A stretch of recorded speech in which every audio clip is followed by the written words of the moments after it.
Mu kiganiro cyacu giheruka twavuze byihariye ku ntambara yiswe ya mbere ya Kongo, aho twavuze ku rugamba rwose rwo gukuraho Marshal Mobutu Sese Seko Kukumbendu wa Zabanga, maze Kabila abari buba perezida wa Repubulika ya Demokarasi ya Kongo. Hari mu kwezi kwa gatanu mu 1997. Mu buryo bwagutse, intambara ya mbere ya Kongo niyo yabaye intandaro y'iya kabiri, kubera ko intambara ya mbere imaze kurangira biturutse kuri Kabila ubwe. Umubano wa Repubulika ya Demokarasi ya Kongo n'u Rwanda ndetse na Uganda, ari nabyo bihugu byamufashije kugera ku butegetsi, warangiritse. Ibihugu bitatu bihinduka abanzi bakomeye cyane. Perezida Laurent Désiré Kabila anatangira gukorana n'imitwe y'abashakaga guhungabanya umutekano w'u Rwanda. Ibi byatumye u Rwanda rufata umwanzuro wo gutangiza intambara kuri Kabila ruri kumwe na Uganda. Ibi byatumye Perezida Laurent Désiré Kabila atumiza ibindi bihugu bya Afurika ngo bimutabare. Ibi byatumye intambara imara imyaka 5 yose. Yabaye intambara ikomeye cyane, ishyamiranyije ibihugu byinshi birwanyira muri Kongo. Iyi niyo ntambara yiswe ya kabiri ya Kongo. Iyi ni nayo yakozwemo igikorwa cya gisirikare cyamenyekanye ku isi cyiswe Operation Kitona, nacyo twakivuzeho mu biganiro byacu. Uyu munsi M23 irimo irigarurira Kongo ku muvuduko munini. Repubulika ya Demokarasi ya Kongo iherutse gusaba Chad kuza kuyifasha kurwanya M23. Kongo ivuga ko yatewe n'u Rwanda. Bamwe mu banyekongo banashinja Uganda. Ku ruhande rwa Kongo hararwana Kongo ubwayo, Burundi, Tanzania, Malawi yenda kubivamo, Afrika y'Epfo, abacanshuro b'abanyaburayi, FDLR, Wazalendo, mu minsi mike ashobora no kuzamo Chad. Amateka yabarimo kwisubiramo. Intambara ya gatatu ya Kongo yaba yaramaze gutangira. Twavuze ku ntambara ya mbere ya Kongo, reka tuvuge ku ya kabiri. Ubushize dusoza ikiganiro cyavuga ku ntambara ya mbere ya Kongo, twasoreje ku birori byateguwe na Perezida Laurent Désiré Kabila arahirira kuyobora Repubulika ya Demokarasi ya Kongo. Hari muri stade ya Kamanyola, yaje guhindurirwa izina ikitwa Stade des Martyrs, iri Kinshasa. Uyu muhango witabiriwe n'abaperezida batandukanye barimo Pastor Bizimungu w'u Rwanda, Yoweri Kaguta Museveni wa Uganda, Eduardo dos Santos wa Angola, Petero Buyoya wa Burundi, Denis Sassou Nguesso wa Congo Brazzaville n'abandi batandukanye. Ariko muri ibi birori ni naho byagaragariye ko umushinga wa Laurent Désiré Kabila wo gutegeka Repubulika ya Demokarasi ya Kongo utari utangiye neza cyane, kubera ko muri stade ya Kamanyola hafi 1/3 cya stade cyari mu busa. Muri stade ijyamo abantu 80,000, nyamara kandi Kinshasa yari tuwe n'abantu bagera kuri miliyoni 7 icyo gihe. Kandi ubwo hanze ya stade hari abantu bigaragambya. Ibyo byari igitangaza rwose kubona umuyobozi wari ukiza ku butegetsi abaturage yaraje kuyobora bari batangiye kumwamagana ataranayobora. Nyamara mbere y'iminsi mike barimo baririmba ko ari umugabo w'igitangaza umaze gucungura Kongo akayikiza igitugu cya Mobutu. Icyo aya mashyaka yaharaniraga cyangwa se cyari kirakaje abo baturage nuko bumvaga niba Kabila akuyeho Mobutu yagombaga kubegera bakumvikana, ndetse bakumvikana uko bagomba gutegeka icyo gihugu. Gusa Kabila yari yabihoreye. Ibi ngibi babifashe nk'agasuzuguro, bituma bigaragambya. Batangira gushinja Kabila ko nawe ari umunyagitugu usimbuye undi munyagitugu. Iyi myigaragambyo yari iyobowe na UDPS ya Mzee Etienne Tshisekedi. Iri ni ishyaka rya Perezida Felix Tshisekedi. Mu kanya gato amaze kuba perezida w'igihugu, abari barakoranye na Mobutu, abari inshuti za leta ya Habyarimana mu Rwanda banakoranye nayo bakayishyigikira, ntabwo bishimiye kubona Laurent Désiré Kabila n'u Rwanda ari inshuti, bishingiye kuri service u Rwanda rwari rwamuhaye yo kumugeza ku butegetsi. Inyandiko zimwe zigaragaza ko abo bari barimo ibihugu bitandukanye nk'Ubufaransa, maze bashyira hamwe imbaraga bakora ibishoboka byose bereka Kabila ko abanyarwanda ntacyo bazamufasha na gato. Ibyo rero ngo byiyongereho na politike y'amashyaka atandukanye y'imbere mu gihugu yaratangiye kumucanaho umuriro, niko babivuga.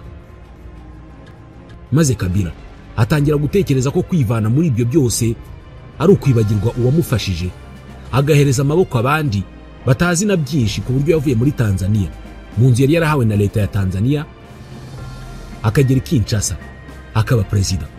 Muri filime mbarankuru twavuzeho mu kiganiro gishize yitwa Africa in Peace, The Tragedy of Great Lakes, yakozwe na Jihan El Tahiri, witwa Bill Richardson wari intumwa yihariye ya Perezida Bill Clinton muri Congo, yavuze ko Kabila yari umuntu ufite bikeya azi kuri demokarasi, kubera ko yari yarabaye umurwanyi w'intambara za kinyeshyamba ubuzima bwe bwose. Ndetse uretse ibi, hari n'igitutu cy'amahanga n'imiryango mpuzamahanga cyamwituyeho kimusaba gukora iperereza ku mpunzi zaburiwe irengero ntizigaruke mu Rwanda. Laurent Désiré Kabila we yasabaga ko hashyirwaho misiyo izakora iperereza ku bibazo impunzi zahuye nabyo mu ntambara, kubera ko hari n'izindi mpunzi zari zaravuye kuri iyo ntambara zagombaga kwitabwaho. Ariko Mary Robinson uyoboraga ishami ry'umuryango w'abibumbye ryita ku burenganzira bwa muntu, we yashakaga kwita ku zindi mpunzi, yari akeneye kumenya aho zagiye izo zaburiwe irengero. Iby'uko bambutse imipaka ya Kongo n'ibihugu bihana imbibi nayo ntabwo yabyumvaga. Laurent Désiré Kabila we ntabwo yumvaga ukuntu habaho ivangura mu mpunzi. Byarangiye komisiyo yakoraga iperereza itagiye muri Kongo. Ibi rero byatumye imiryango mpuzamahanga imurenza amaso iranamwirengagiza, kuko yanze ko iyo komisiyo ijya gukora iperereza muri Kongo. Aha rero ngo niho bamwe bamwegereye bamwereka ko ibyo bibazo byose biterwa n'Abanyarwanda, ko aramutse abipakuruye byamubera byiza kurushaho. Nawe ku ruhande rwe ngo yabonaga ko umumaro u Rwanda rwamugiriye nta nyungu nini cyane wari ukimuha. Gusa yari afite ikibazo kimwe cy'uko nta gisirikare yagiraga, kubera ko icyo gihe igisirikare yari afite cyari cyararemwe n'u Rwanda, kandi byasaga naho adashobora kubaho nta gisirikare agira. Icyo gihe wari umugaba w'igisirikare cye yari General James Kabarebe, wagiye kuri uwo mwanya asimbuye Masasu, nawe wawuhawe na Kabila akimara kuba perezida hari mu kwa gatanu mu 1997. General James Kabarebe we yagiye kuri uwo mwanya mu kwa 11. Inyandiko y'umuryango urwanya intambara ukanaharanira amahoro, inyandiko yiswe Uganda Rwanda Friends or Enemies, igaragaza ko mu kwa 11 mu 1997 aribwo Perezida Kabila yasabye Perezida Paul Kagame wari vice perezida w'u Rwanda akaba n'umugaba w'ikirenga w'ingabo z'u Rwanda, amusaba ko James Kabarebe wari ufite ipeti rya koloneli ko yamumutiza akaza kumufasha akamuremera igisirikare, kubera ko James Kabarebe yari yaragaragaje imbaraga n'ubushobozi mu gihe yayoboraga intambara yo gukuraho Mobutu. Ariko ngo ahangaha vice perezida Kagame yabanje kumuhakanira rwose, undi arakomeza arahatiriza kugeza undi avuye ku izima aramumuha. Nuko General James Kabarebe yagiye gufasha Kabila kuyobora no kurema igisirikare gishya cya Kongo. Ariko nanone nyuma y'amezi 6 gusa umujyi wa Kinshasa ufashwe, ibyari umubano mwiza w'u Rwanda na Kabila byatangiye kwangirika, ahubwo ibintu bitangira kugana mu rundi ruhande. Perezida Laurent Désiré Kabila yatangiye gushinja u Rwanda ko rushaka umutungo wa Kongo. Icyo gihe atangira no kurema igisirikare cye mu rwego rwo kuzaca umubano n'u Rwanda hari uko yishoboye. Hatarashira igihe kinini ibyo bibaye, General James Kabarebe yese yegura ku mirimo ye. Ibi nabyo General Kabarebe yabisubiriyemo El Tahiri, ati Kabila yatangiye gushinja twebwe Abanyarwanda ko dutwara amabuye y'agaciro ya Kongo mu buryo bw'amagendo.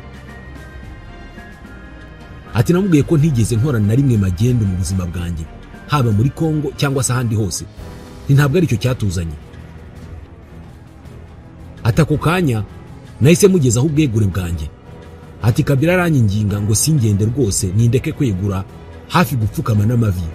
Atoya rwose wadukoreye byinshi, ntabwo ukwiye kugenda aka kanya, guma hano. Ati nahise ntanga raporo mu Rwanda. Mu gihe gito Laurent Désiré Kabila nawe yahise aza mu Rwanda, ariko byasaga naho igihe cyo gutandukana kw'abantu bari inshuti cyari cyamaze kugera. Icyari gisigaye gusa kuri Kabila kwari ugushinga igisirikare cye, ubundi agatandukana burundu n'u Rwanda. nk'uko abandi bategetsi benshi b'abanyafurika bo mu bihe bye babigenzaga, nawe yahise ajya iwabo muri Katanga mu bwoko bwe bw'Abaluba, atangira kurema igisirikare cye bwite ahereye kuri abo ngabo. Ariko muri uko kurema igisirikare byemejwe ko ngo yakoze ikosa u Rwanda rutari kwemera kurebera. Iryo kosa ngo nuko Laurent Désiré Kabila yatangiye kwinjiza mu gisirikare cye abagize uruhare muri jenoside yakorewe abatutsi mu Rwanda. Uyu mubano wa Kabila n'abagize uruhare muri jenoside yakorewe abatutsi bari mu mitwe ifite gahunda yo kugaruka mu Rwanda igahirika ubutegetsi ikanakomeza jenoside, ni ikintu u Rwanda rutari kwihanganira. Ibi ngibi General James Kabarebe abigarukaho nabwo yaragize ati Kabila yatangiye kwishisha bikomeye abanyekongo bavugaga ikinyarwanda bamufashije kugera ku butegetsi. Ati yatangiye kwizera gusa abantu bo muri Katanga bo mu bwoko bwe, maze atangira kwigizayo buhoro buhoro abo bafatanyije mu gushinga AFDL. Urugero ni nka Masasu, ngo yatangiye kubigizayo umwe ku wundi. Ndetse Kabila nawe ku giti cye ngo yatangiye kugira imyitwarire nk'iy'abanyagitugu bo muri Afurika nka Mobutu. Nk'ubwo umuhungu we Joseph Kabila na murumuna we Kifu yahise abagira abantu bakomeye cyane mu gisirikare, abagira ba generali. Ibi ngibi mu maso ya benshi ngo byagaragaye nk'atangiye kwikubira ubutegetsi akabusangira n'abantu ba hafi nk'uko byakorwaga na Mobutu. Ubwo abandi banyekongo bavugaga ikinyarwanda bo mu burasirazuba batangiye kwigizwayo. Umwe mu bahuye na Kabila bwa mbere atazi na gahunda y'intambara twanamuvuzeho mu kiganiro gishize yitwa Deogratias Bugera. Uyu nguyu yari umunyamabanga mukuru w'ihuriro rya AFDL ryakuyeho Mobutu. Nawe ari muri abo bigijweho na Laurent Désiré Kabila. Nawe abivuga yaragize ati ubutegetsi bwe bwatangiye kuvuga igitugu. Masasu ashinjwa gukora kudeta, ati jewe yanshinje mu kwezi kwa gatatu kw'igihumbi na 1998 kugerageza kumuhirika ku butegetsi. Atangaha abamushukaga bamwerekaga ko agomba gushwana n'abanyarwanda ndetse n'abanyekongo bavuga ikinyarwanda ngo kubera ko bashoboraga kumugambanira ku Rwanda. Ariko ibyo byose byagendaga bitutumba bitaraturika. Gusa hari ikintu kimwe cyatumye umubano wa Kabila n'u Rwanda urangira burundu. Perezida Kabila yahaye amabwiriza abasirikare be yizeraga yo kudafunga abashinzwe uruhare muri jenoside yakorewe abatutsi mu Rwanda mu 1994. Abo bari abasirikare bahoze mu gisirikare cya FARC bari bihishe mu burasirazuba bwa Kongo. Igitekerezo cyo kudafata aba bashakaga gutera u Rwanda cyari uko ngo yifuzaga ko bakongera kwisuganya. Nibwo yabafashije kujya ahantu hihishe ngo bahakorere gahunda zabo. Aba bagize uruhare muri jenoside yakorewe abatutsi muri Kongo ngo bagenda gukora bishaka nta ubakoraho. Ku rundi ruhande bamwe mu barwanyaga ubutegetsi bwa Perezida Museveni muri Uganda ngo batangiye kuva muri Sudani bakajya guhungira muri Kongo. Aho rero ngo niho byanyabyo Perezida Kabila yagiranye ibibazo n'abamufashije bakamugeza ku butegetsi. Gutandukana byeruye kandi bya burundu byaburaga gato cyane ngo bibeho. U Rwanda na Uganda byahise bitangira gushinja Kabila gufasha ababirwanya. Ubwo nyine gutandukana byari bibaye. N'ibya gisirikare Perezida Laurent Désiré Kabila yasabaga u Rwanda ubufasha yahise abivamo. General James Kabarebe wari wamaze kwegura yahise asimbuzwa murumuna we General Kifu ku mwanya wo kuba umugaba mukuru w'ingabo za Repubulika ya Demokarasi ya Kongo, ndetse anategeka ko ingabo zose z'abanyarwanda ziva ku butaka bwa Repubulika ya Demokarasi ya Kongo. Ijoro ingabo z'abanyarwanda zaviriye muri Kongo nibwo abaturage b'abanyekongo bavuga ikinyarwanda ndetse n'abandi banyekongo babaye mu gisirikare cyamufashije kugera ku butegetsi batangiye kwibasirwa, barahigwa bikomeye, barafungwa, abandi baricwa, bitwa ko ari ibyitso by'u Rwanda. Ubwo rero nibwo bamwe muri bo bahise bafata umwanzuro wo kongera kurema imitwe y'inyeshyamba bakarwanya Kabila. Nyuma y'iminsi ine yonyine General Kabarebe avuye muri Kongo, mu burasirazuba bwa Kongo hahise havuka imitwe ivuga ko irwanya Kabila. Iyo yahurijwe mu cyiswe RCD, Rassemblement Congolais pour la Démocratie. yari ririmo benshi bafatanije na Kabila gukuraho ubutegetsi bwa Mobutu, barimo Deogratias Bugera na Bizima Karaha n'abandi banyekongo benshi bavuga ikinyarwanda bari barafatanije na Kabila mu gushinga AFDL.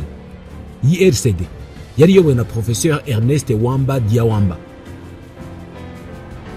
Iyi RCD rero yari ishyigikiwe na leta y'u Rwanda na Uganda, nabo bari bagiye kuzana indi ntambara itoroshye yo kumvisha Kabila wari urenze ku masezerano bari baragiranye yo gutuma Kongo itabindiriye abahungabanya umutekano w'ibihugu byombi. U Rwanda na Uganda bavuga ko mu gufasha Kabila kugera ku butegetsi ahiritse Mobutu ngo babikoze nta kindi bamuca usibye kubemerera guhashya imitwe yari ibangamiye umutekano w'ibyo bihugu byombi. Icyari cyatumye u Rwanda rufata intwaro rugahangana na Mobutu no kuri iyi nshuro nicyo cyari gitumye rusubiramo ibyo rwakoze byo kongera kwambuka umupaka wa Kongo rukongera kwinjira muri Repubulika ya Demokarasi ya Kongo ku nshuro ya kabiri. Ariko noneho bari bagiye guhangana nawe n'uwo bafashije kwinjira ubushize.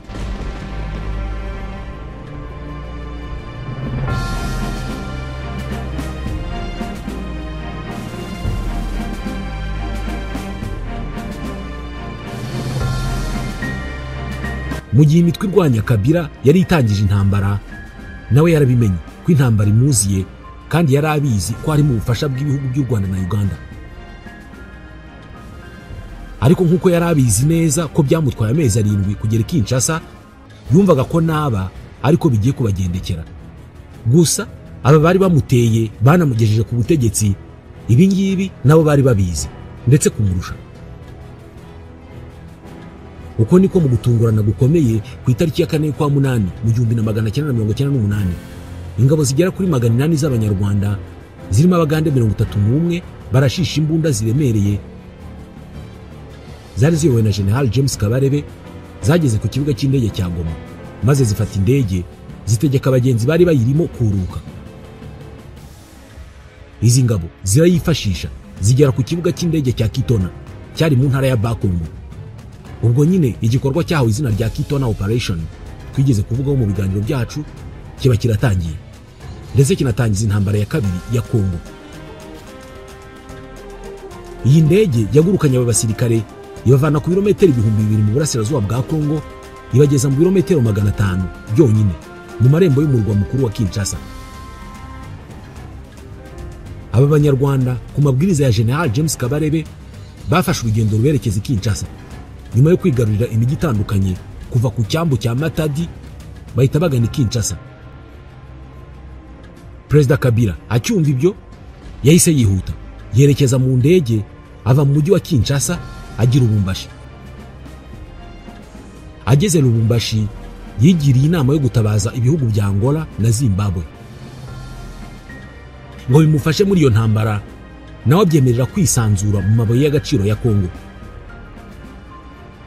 Ibyo bihugu nabyo byazanye ingabo nyinshi cyane kugira ngo bahashye ingabo z'u Rwanda banazifata impiri zitageze Kinshasa. Gusa General James Kabarebe n'ingabo ze zigera ku 1700 bashoboye kwikura muri uwo mutego baciye ku kibuga cy'indege cyari muri Angola cya Makera do Zombo, maze barakigarurira ndetse baranagisana kubera ko basanze cyarangiritse mu gihe cy'amezi 3 yose. Noneho umugaba w'ikirenga w'ingabo z'u Rwanda wari vice perezida w'u Rwanda icyo gihe Paul Kagame aboherereza indege zibacyura zibazana i Kigali. Ibi twabivuzeho muri operation Kitona. Nubwo operation yo gukura ku butegetsi Kabila Kinshasa mu buryo bwihuse yari maze kwanga kubera ubutabazi bw'ibihugu bya Angola na Zimbabwe byamufashije kwirukana ingabo z'u Rwanda ntibigarurire Kinshasa, ariko ntibyabujije ko intambara mu burasirazuba bwa Kongo igana muri Kongo hagati ikomeza, kubera ko izi ngabo zatabaye Kabila icyo zakoze ni ukumufasha kurinda Kinshasa, ariko nazo ntabwo zabashije gutsimbura ingabo z'u Rwanda na Uganda kubera ko zari zamaze kwigarurira ibice binini bya Repubulika ya Demokarasi ya Kongo kugera ku mujyi wa Kisangani, umujyi w'ubukungu ntagereranywa. Kisangani imaze kwigarurirwa, ubwo Kabila nawe yari mu bihe nk'ibyo Mobutu yarimo igihe yangaga ko baganira. akamugora bihambaye mu biganiro bagombaga kugirana bahujwe na Nelson Mandela mu bwato bw'intambara bwa Afurika y'Epfo bwiswe Utemeka. Kabila yabuze icyo akora kuko ntabwo yari kubasha ingabo z'u Rwanda n'iza Uganda nabo yari yitabaje mu kurinda Kinshasa. Bisa naho gutsimbura ingabo z'u Rwanda na Uganda mu birindiro zari zafashe bitari ikintu cyoroshye no guhubukira. Uretse Kinshasa hari ingabo nkeya z'u Rwanda zahuye n'urutare rw'ingabo za Angola na Zimbabwe zari zifite umubare munini n'ibikoresho bihambaye. Naho ubundi mu bindi bice ingabo z'u Rwanda nazo zari zamaze kwatambukana intsinzi, kubera ko mu gihe ingabo za Angola zarimo zigarurira ibice abanyarwanda bari barigaruriye bagana Kinshasa. Ku itariki ya 23 y'ukwa munani mu 1998 ku muvuduko uri hejuru kandi bihuta cyane, abarwanyi ba RCD bari kumwe n'ingabo z'u Rwanda bahise bigarurira umujyi wa Kisangani nkuko twabivugaga mu kanya, ndetse ingabo z'u Rwanda zitazinahashinga ibirindiro. Ibi byari bitangaje ukuntu mu gihe kitagera ku kwezi kumwe intambara itangiye umujyi wa Kisangani wari mu biganza by'ingabo z'u Rwanda, ndetse kunanirwa burundu kwigarurira umurwa mukuru wa Kinshasa byahise bituma ingabo z'u Rwanda zerekeza mu bice bya Bukavu y'Epfo, aho zafashe uduce kwa Fizi, Baraka, wongeyeho Kalemi na Moba. Aho hari mu mpera z'umwaka w'1998 ndetse no mu ntangiriro z'umwaka w'1999. Ibi byagarutsweho n'umuryango uharanira amahoro mu nyandiko yabo yiswe Uganda Rwanda Friends or Enemies. Uyu muryango wavuze ko mu ntangiriro z'umwaka w'1999 utundi duce twinshi twigaruriwe n'ingabo z'u Rwanda twarimo Kabalo na Manono two mu ntara ya Shaba. Aho hari ku gice cy'intambara yo mu burasirazuba bwa Kongo. Mu rugamba rwa Kongo hagati, ingabo z'u Rwanda zafashe ibice bya Shabunda n'umujyi ukomeye mu bijyanye n'amayeri y'intambara wa Kindu ku ruzi rwa Kongo, ni hafi y'umujyi wa Maniema, hari mu kwezi kwa 10 mu 1998. Gutakaza umujyi wa Kindu kuri Kabila byatumye ingabo ze zitakaza neza ubushobozi bwo kongera kugaba ibitero mu bice byari bifitwe n'ingabo z'u Rwanda ndetse n'abarwanyi ba RCD Goma mu burasirazuba bwa Kongo. Mu mwaka wa 1999 intambara yakomeje ifata umurego ku buryo muri uwo mwaka hagati intambara ihambaye yabereye mu ntara za Kasai na Katanga, aho ingabo z'u Rwanda n'abarwanyi ba RCD bari bahanganye n'ingabo za Kabila ndetse n'ibihugu byaje kumufasha. Ku rundi ruhande, ingabo z'u Rwanda zimaze gufata Kisangani byatumye igisirikare cya Uganda nacyo cyongera umubare w'ingabo zishaka kujya Kisangani, aho ingabo za Uganda zahise zigarurira ibice bya Beni, Bunia, Watsa na Isiro mu majyaruguru y'uburasirazuba bwa Kongo. Ingabo za Uganda nazo zashaka kujya Kisangani, aho igitekerezo cyari uko ingabo za Uganda zagombaga kurinda ibice byari kuba byamaze kwigarurirwa, mu gihe ingabo z'u Rwanda na RCD Goma bo bagombaga gukomeza barwana ku mirongo y'imbere y'urugamba.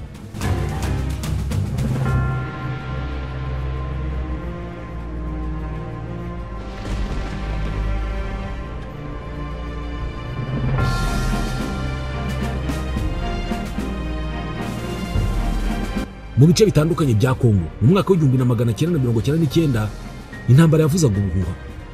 Benshi iyi ntambara ya kabiri ya Kongo bayita intambara ya Afrika, Great War of Africa. Abandi bakagira batoya ahubwo ni intambara y'isi yabereye muri Afrika. Aba bose bayigarukaho barya kubera ibihugu byagize uruhare muri iyo ntambara. Byose uko byakabaye ni ibihugu 9.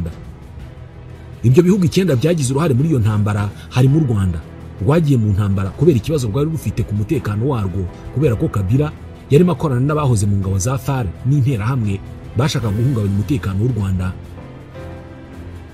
Ndetse ingingo ni nayo mpamvu yari yaratumye u Rwanda rwinjira mu ntambara yo guhirika ubutegetsi bwa Marshal Mobutu. Uganda nayo yinjiye mu ntambara ya Kongo ya kabiri kubera ibibazo by'umutekano wayo wahungabanywaga na ADF. Ndetse no kuri Uganda iyo niyo mpamvu yari yaratumye yinjira mu ntambara yo guhirika ubutegetsi bwa Mobutu, kuko nawe yafashaga imitwe yahungabanyaga umutekano wa Uganda. Hari kandi Angola yinjiye mu ntambara ya Kongo ku nshuro ya mbere ifasha AFDL ya Kabila mu guhirika ubutegetsi bwa Mobutu, kubera ko Marshal Mobutu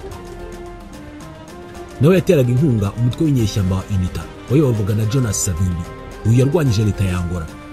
Rero Angola yagarutse mu ntambara ya kabiri ya Kongo kubera ko Kabila yayitabaje, ngo nayo rero mu nyungu zayo yabonaga ko undi mutegetsi wasimbura Kabila yashoboraga gufasha UNITA, ndetse n'umutungo wa Kongo Angola yari ukeneyeho. Ikindi gihugu cyaje muri iyi ntambara ni Zimbabwe ya Robert Gabriel Mugabe. Iki gihugu cyaje mu ntambara cyitabiriye gutanga ubufasha bwo gutabara Kabila no kurinda Kinshasa. Nanone abicyari kibazanye cyane nukureba uburyo bazamura ubutunzi bwa Zimbabwe bifashishije umutungo karemano wa Kongo, kubera ko muri ibyo bihe Robert Mugabe nawe ubukungu bw'igihugu cye bwari hasi cyane. Ikindi gihugu cyagize uruhare muri iyi ntambara ni Namibia yayoborwaga na Sam Nujoma. Iyi nayo yaje mu ntambara itumijwe na Kabila ngo mutabare. Ingabo z'abanyanamibia zaje zije gutera ingabo mu bitugu iz'abanyangola na Zimbabwe. Abana bariko amabuye y'agaciro ya Kongo bari bayakeneyeho. Ikindi gihugu cyagize uruhare mu ntambara ya kabiri ya Kongo ni Chad ya Idriss Deby. Iki gihugu kinjiye mu ntambara nyuma y'inama yahuje Ubufaransa na Afrika yabereye i Libreville ku itariki ya 24 y'ukwa 9 mu 1998. Rero nyuma y'ahangaha Chad ku nama yagiriwe n'Ubufaransa, Abafaransa bashaka kugarura igitinyiro cyabo mu karere. Chad yaje mu ntambara, ndetse hari n'abanyamateka bagaragaza ko no kugira ngo Kabila ashwane n'abamufashije kugera ku butegetsi Ubufaransa ngo bwabigizemo uruhare. Rero nanone bivuye kuri bo, Chad yohereje abasirikare barenga 2,000 muri Kongo barwana ku ruhande rwa Kabila. Ikindi gihugu cyagize uruhare muri iyi ntambara ni Sudani ya Omar el-Bashir. Iyi ngiyi nayo yaje ifasha imitwe itandukanye yarwanyaga igihugu cya Uganda irimo Lord's Resistance Army na Allied Democratic Force ADF. Ngo Sudani yahoraga Museveni ko nawe yafashaga imitwe yarwanyaga ubutegetsi bwa Khartoum. Yari mu mutwe wa SPLA w'Abanyasudani y'Epfo wayoborwaga na John Garang waharaniraga kwigenga kwa Sudani y'Epfo. Byarangiye banabigezeho mu 2011. Ikindi gihugu cyavuzwe muri iyi ntambara ni Central Africa, nayo yatanze ubufasha bukomeye cyane bw'abarwanyi ku ruhande rwa Kabila. Ubwo nyine na Repubulika ya Demokarasi ya Kongo yari irimo iberamo intambara. Ibindi bihugu byagarutsweho byashyigikiye Kongo ariko bitagiye mu ntambara indani, ariko byayifashaga mu gishoboka cyose harimo Libya ya Colonel Muammar Gaddafi, nawe wamenyekanye cyane kubera kugira uruhare mu ntambara zitandukanye n'ihanda yose. Kuva mu kwa 8 mu 1998 intambara y'iswi ya Kongo itangiye, nubwo imirwano yabaye ariko kenshi ibihugu byari birimo byagiye bigerageza gusinyana amasezerano yemeranya guhagarika imirwano, ariko rimwe na rimwe bikongera bigapfa. Intambara hagati y'ibihugu bitandukanye ikongera ikubura. Nk'ubwo bwa mbere ku itariki ya 18 y'ukwa mbere mu 1999 ibihugu by'u Rwanda, Uganda, Namibia, Angola na Zimbabwe byahuriye mu nama yo kwiga uburyo imirwano yahagarikwa. Iyo nama yabereye mu mujyi wa Windhoek muri Namibia. Yari iturutse ku cyifuzo cya Perezida wa Afurika y'Epfo Nelson Mandela asaba ko izi impande zose zajya mu biganiro zikumvikana. Ariko nubwo ibihugu byemeranije guhagarika intambara, ibintu byabaye. Ahubwo buri ruhande rwakomeje kwambarira intambara ndetse irakomeza. Mu kwa 4 mu 1999 Colonel Muammar Gaddafi nk'umuhuza yahamagariye impande zose zari zihanganye ko zakumvikana. Yashakaga ko Kabila n'uruhande rwamurwanyaga rwariho u Rwanda, Uganda na RCD ngo bakumvikana banasinyane nawe amasezerano yo guhagarika intambara. Ku butumire bwa Colonel Gaddafi, uku guhuza impande zari zihanganye byarangiye Uganda na Kabila basinyiye amasezerano yo guhagarika imirwano hagati yabo ku itariki ya 18 y'ukwa 4 mu 1999. Asinyirwa mu mujyi wa Sirte muri Libya, ariko u Rwanda n'ihuriro rya RCD bo banze kujya muri ayo masezerano. Ibi byari ikimenyetso gihambaye cy'uko abari bafatanyije guhangana na Kabila bari batangiye kutumvikana. Gusa nubwo gusinya amasezerano yo guhagarika intambara byagiye byanga, ariko byaje kurangira impande zombi zarwanaga muri iyi ntambara ya kabiri ya Kongo zisinya amasezerano yo guhagarika intambara mu byitwa amasezerano ya Lusaka yo guhagarika imirwano, Lusaka Ceasefire Agreement. Ni ku itariki ya 10 y'ukwa karindwi mu 1999 yasinywe hagati y'ibihugu bya Repubulika ya Demokarasi ya Kongo, u Rwanda, Uganda, Zimbabwe, Namibia na Angola. Nyuma y'aya masezerano, ku itariki ya mbere y'ukwa munani mu 1999 mu mutwe wa MLC, Mouvement de Libération du Congo, wa Jean-Pierre Bemba, nawo warwaniraga intambara zawo mu burasirazuba bwa Repubulika ya Demokarasi ya Kongo, nawo wasinye ayo masezerano. Ndetse ku itariki ya 31 y'ukwa munani mu 1999 ihuriro ry'imitwe yarwanyaga leta ya Kabila rya RCD naryo risinya kuri ayo masezerano. Ku rundi ruhande, ibimenyetso byagaragazaga ko u Rwanda na Uganda batumvikana nabyo byakomeje kwiyongera, ndetse birangira n'ubundi u Rwanda na Uganda batumvikanye burundu, binatuma ihuriro rya RCD ryari rishyigikiwe n'ibi bihugu byombi mu ntambara yo kurwanya Kabila ricikamo kabiri. Habaho RCD Goma yakomeje guterwa inkunga n'u Rwanda, ndetse ihita iyoborwa na Dr Emile Ilunga, naho Professeur Ernest Wamba Diawamba wayoboraga RCD ikiri hamwe we yahise yitandukanye nayo ashinga icyo yise RCD Kisangani afashwa na Uganda. Ibyo kutumvikana kwa Uganda n'u Rwanda nibyo byatumye habaho intambara zihambaye zashyamiranyije impande zombi ziswe intambara za Kisangani kuva mu kwa munani mu 1999 kugera mu kwa gatandatu mu 2000. Ya nyuma yashyamiranyije impande zombi yahawe izina cyangwa se yamenyekanye ku izina ry'intambara y'iminsi 6 Kisangani. Ku itariki ya 24 mu kwa kabiri mu mwaka wa 2000 umuryango w'abibumbye wemeje icyemezo cyafashwe n'akanama gashinzwe amahoro ku isi mu mwanzuro 1258 wo kohereza ingabo z'umuryango w'abibumbye zo kubungabunga amahoro no gushyigikira ishyirwa mu bikorwa ryo guhagarika imirwano nk'uko byari byemejwe n'impande zombi mu masezerano yo guhagarika imirwano ya Lusaka. Izi ngabo zahawe izina rya MONUC. Izi n'ubu ziracyari muri Repubulika ya Demokarasi ya Kongo nka MONUSCO. Kuva nyuma y'intambara yashyamiranyije u Rwanda na Uganda mu kwa gatandatu mu mwaka wa 2000, intambara muri Kongo yabaye nk'igenza make, ariko imirwano ya hato na hato y'ingabo za leta ya Kongo n'imitwe yitwaje intwaro yo yagiye ikomeza mu duce tumwe na tumwe twa Kongo, maze bigeze ku itariki ya 16 y'ukwa mbere mu 2001 Laurent Désiré Kabila mu kagambane gakomeye aricwa. Yitwa n'umwe mu bamucungiraga umutekano bitaga Rashid Miserere, umusore wari ufite imyaka 18 y'amavuko, umwe mu basirikare bitaga Kadogo. Ariko nawe ntabwo yarenze aho ngaho, kuko nawe yahise yitwa na Colonel Edi Kapende, nyuma waje guhamywa n'inkiko za Repubulika ya Demokarasi ya Kongo ko yagize uruhare mu rupfu rwa Laurent Désiré Kabila. Nubwo Colonel Kapende yafashwe, ariko mu by'ukuri byagarutsweho kenshi cyane ko bacuze umugambi wo guhitana Laurent Désiré Kabila n'uyu munsi bataramenyekana. Uyu Kapende yaje kurekurwa na Felix Tshisekedi. Laurent Désiré Kabila amaze gupfa, inteko ishinga amategeko ya Kongo yatoye umuhungu we General Joseph Kabila ngo amusimbure ku butegetsi muri uko kwezi kwa mbere mu 2001. Mu kwezi kwakurikiyeho kwa kabiri, Joseph Kabila yahuye na Perezida wa Repubulika y'u Rwanda Paul Kagame, bahurira muri Leta Zunze Ubumwe za Amerika, bombi baganira ku mushinga wo gukura ingabo z'amahanga muri Kongo.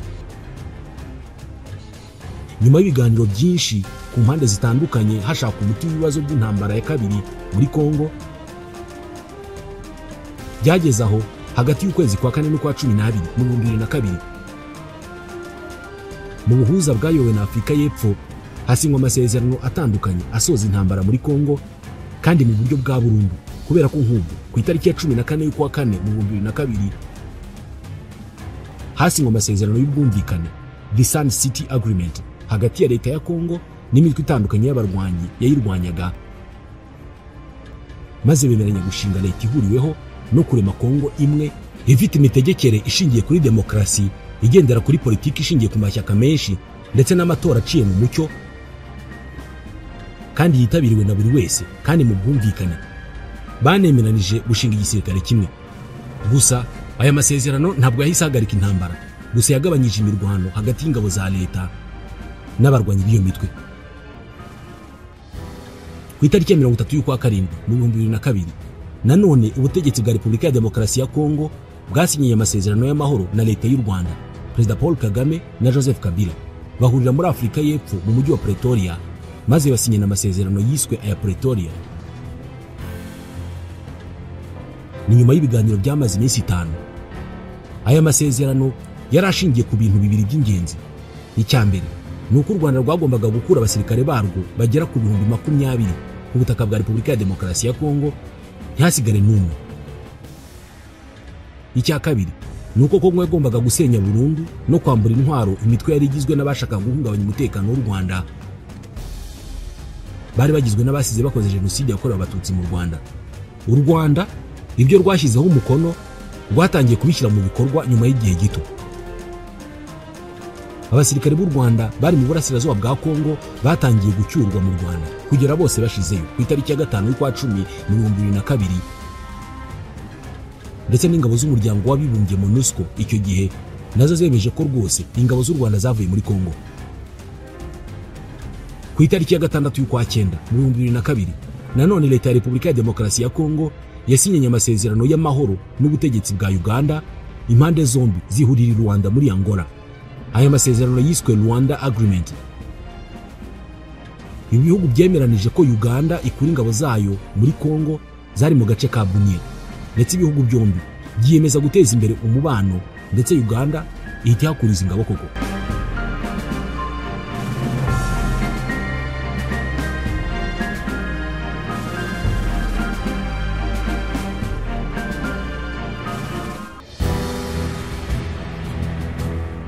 Nyuma y'ahangaha nanone ku itariki ya 17 y'ukwa 12 mu 2002 leta ya Kongo yari iyobowe na Joseph Kabila yasinyiye amasezerano yo guhagarika intambara hagati yayo n'imitwe yahanganye nayo mu ntambara ya kabiri ya Kongo, irimo MLC ya Jean Pierre Bemba n'indi mitwe yari ishamikiye kuri RCD, harimo RCD Goma, RCD Kisangani n'indi. Ndetse imiryango itegamiye kuri leta ya société civile nayo yari muri ayo masezerano. Muri aya masezerano rero nibwo izi impande zemeranijwe ko hashyirwaho guverinoma y'inzibacyuho, ndetse hagashingwa ubutegetsi bushingiye kuri demokarasi, ndetse hategurwa amatora ya perezida wa Repubulika mu myaka 2 yari igiye gukurikiraho. Ku itariki ya 18 y'ukwa karindwi mu 2003 impande zose zarahuye, maze muri Kongo hajyaho guverinoma y'inzibacyuho. Icyo gihe iyi guverinoma yari yowe na Perezida Joseph Kabila n'aba vice perezida 4 aribo Jean Pierre Bemba wahoze ayobora umutwe wa MLC, uyu munsi ni minisitiri w'ingabo muri Kongo, harimo Azarias Ruberwa wo muri RCD Goma, harimo Abdoulaye Rodia Ndombasi wari uturutse ku ruhande rwa Perezida Kabila, ndetse na Arthur Zahid Ngoma wo ku ruhande rw'amashyaka atavuga rumwe n'ubutegetsi. Iyo leta yagiyeho icyo gihe niyo yategetse Kongo kugera mu 2006 ubwo habaga amatora ya mbere y'umukuru w'igihugu ashingiye kuri demokarasi kuva Kongo yabona ubwigenge, maze Joseph Kabila arayatsinda. Rero intambara yiswe iya kabiri ya Kongo neza neza yarangiye mu 2003 ubwo hajyagaho guverinoma y'inzibacyuho kandi ihuriweho n'ibice bitandukanye byari bishyamiranye muri iyo ntambara. Iyi ntambara ya kabiri ya Kongo yahuriyemo ibihugu 9 byose bya Afurika, buri cyose kivuga ko kirimo kurengera inyungu zacyo z'umutekano, ikindi kivuga ko kirimo kurwanya abanzi bashyigikira abanzi bacyo. Iyi ntambara ishyamiranyije M23 na leta ya Kongo nayo kwitangiye kwinjiramo ibihugu byinshi. Yabigiye kuba intambara ya gatatu ya Kongo.